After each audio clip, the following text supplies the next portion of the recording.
Well, my day started out like any other day. Got up early and went downstairs, got some coffee.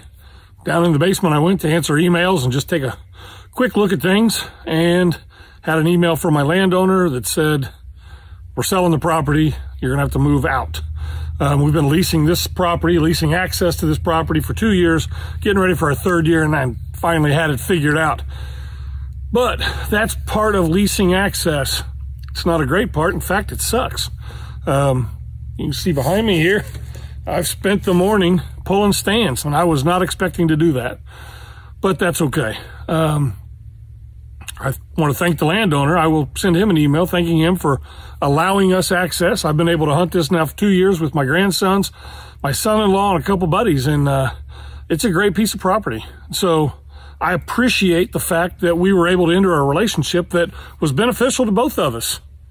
It works. You know, I've seen recently guys are attacking leasing. I watched a podcast not long ago where 2 guys were talking about leasing, and one of them said leasing is the #1 reason we're losing access. What? Leasing is the #1, 2, and 3 reasons why I gain access. So I'm not sure who they are talking about when they say we're losing access. Hunters are leasing access. Some hunters are going to lose access that way. I understand that, but don't play like it's bad for hunters. You're losing free access. That brings me to another point.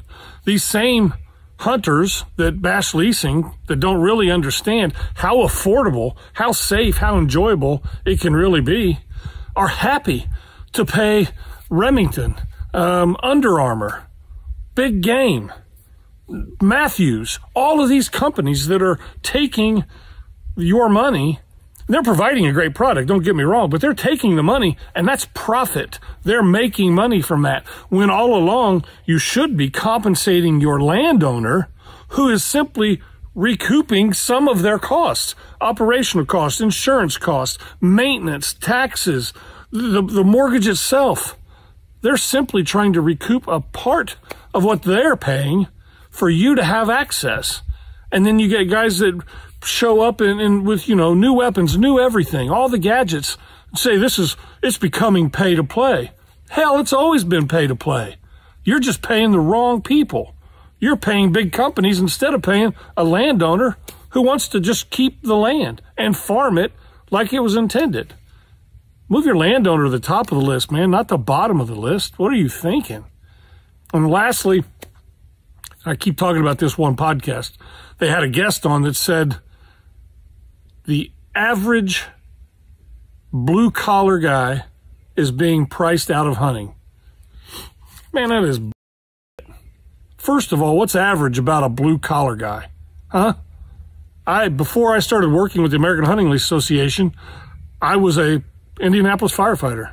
Retired 26 years. Proud of it. I was as blue-collar as they come. And I've been leasing for a lot longer than I've been working for the HLA, I can assure you. Me and my friends from the firehouse, we spent our weekends and our time off hanging cameras, chasing turkeys, hunting deer, hanging stands, having a hell of a time. We're blue collar the whole time. I'm blue collar and proud of it. And I've been leasing a long time. And you can too. We had 160 acres here. It cost us 5 of us about $1,000 for a year. That's a year. I don't play golf. I don't do the other things. So I'm going to keep leasing. Now I got to look for a new place. Be good.